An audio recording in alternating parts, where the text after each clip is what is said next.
दोस्तों, ज़िंदगी में महान बनने के लिए बड़े जन्म, बड़ी संपत्ति की ज़रूरत नहीं होती। बस बड़ा दिल, मजबूत संकल्प और दूसरों के लिए कुछ करने की इच्छा चाहिए। आज की कहानी एक ऐसी ही महान स्त्री की है, जिसने एक छोटे से गांव से उठकर पूरे मालवा साम्राज्य की सबसे न्यायप्रिय, दयालु और शक्तिशाली रानी बनकर दिखाया।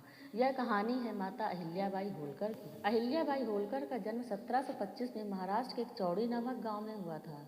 गांव का माहौल साधारण था, लेकिन उनकी सोच असाधारण थी। बचपन से ही वह गरीबों की मदद करती और जो काम सही लगता उसे निडर होकर करती थी। एक दिन मराठा साम्राज्य के सेनापति मल्हार राव होलकर ने उन्हें मंदिर में पूजा करते हुए देखा। उनकी सादगी, शालीनता और तेज से प्रभावित होकर उन्होंने अहिल्याबाई को अपने पुत्र खंडेराव के लिए बहू बना लिया और यहीं से शुरू हुआ अहिल्याबाई का अद्भुत सफर। रानी अहिल्याबाई एक न्यायप्रिय शासिका थी। उन्होंने खुद अपने बेटे को मौत की सजा सुना दी थी। आइए जानते हैं इस कहानी में। एक बार जब अहिल्याबाई के बेटे मालोजी राव अपने रथ से सवार होकर राजवाड़ा के पास से गुजर रहे थे, उसी दौरान मार्ग के किनारे गाय का एक छोटा सा बछड़ा भी खड़ा था। जैसे ही मालो राव का रथ वहां से गुजरा, अचानक कूदता फांदता बछड़ा रथ की चपेट में आ गया और बुरी तरह घायल हो गया। थोड़ी देर में तड़प तड़प कर उसकी वहीं मौत हो गई। इस घटना को नज़रअंदाज कर मालोजी राव आगे बढ़ गए। इसके बाद गाय अपने बछड़े की मौत पर वहीं बैठ गई और वह अपने बछड़े को नहीं छोड़ रही थी। कुछ ही देर बाद वहाँ से अहिल्याबाई भी वहाँ से गुजर रही थी। तभी उन्होंने बछड़े के पास बैठी एक गाय को देखा तो रुक गईं।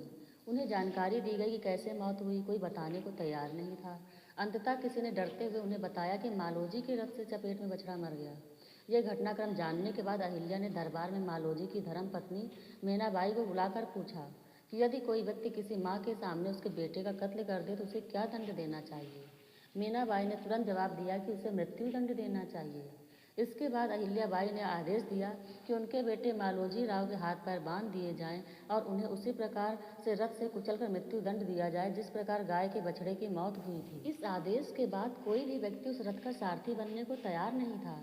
जब कोई भी उस रथ की लगाम नहीं थाम रहा था, तब अहिल्याबाई खुद आकर रथ पर बैठ गईं। वो जब रथ आगे बढ़ा रही थी, तब एक ऐसी घटना हुई जिसने सभी को हैरान कर दिया।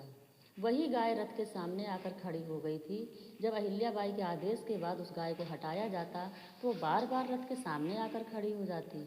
यह देखकर दरबारी मंत्रियों ने भी महारानी से आग्रह किया कि यह गाय भी नहीं चाहती कि किसी और माँ के बेटे के साथ ऐसी घटना हो, इसलिए गाय की भी दया करने की मांग कर रही है। गाय अपनी जगह रही, रथ पर भी वहीं अड़ा रहा। राजवाड़ा के पास जिस स्थान पर यह घटना हुई, उसी जगह को आज सभी लोग आड़ा बाजार के नाम से जानते हैं। रानी ने मालवा के लिए अनेक कार्य करे। उन्होंने मालवा को गरीबी से समृद्धि की ओर ले जाने के लिए कई काम किया। किसानों के कर्ज माफ किए, सड़कों, पुलों और कुओं का निर्माण कराया, महिलाओं की सुरक्षा के लिए सख्त कानून बनवाए, शिक्षा और धर्म स्थलों का संरक्षण भी करवाया। वे खुद राजकार्य संभालते थे और लोगों की समस्याएं सुनते थे और तुरंत समाधान भी देते थे। इसी कारण लोग उन्हें मालवा की माता कहकर पुकारते थे। कुछ सालों बाद उनके पति खंडेराव का निधन हो गया और उसके कुछ समय बाद उनके पिता मल्हार राव का भी देहांत हो गया, तो उनके लिए पूरी दुनिया एक पल में बिखर गई। लेकिन अहिल्याबाई टूटी नहीं। उन्होंने कहा, मैं टूटने नहीं दूंगी, मैं अपने लोगों का सहारा। माता अहिल्याबाई की पूरी जिंदगी हमें सिखाती है कि मजबूत इंसान वह नहीं जो कभी दुख नहीं देखता।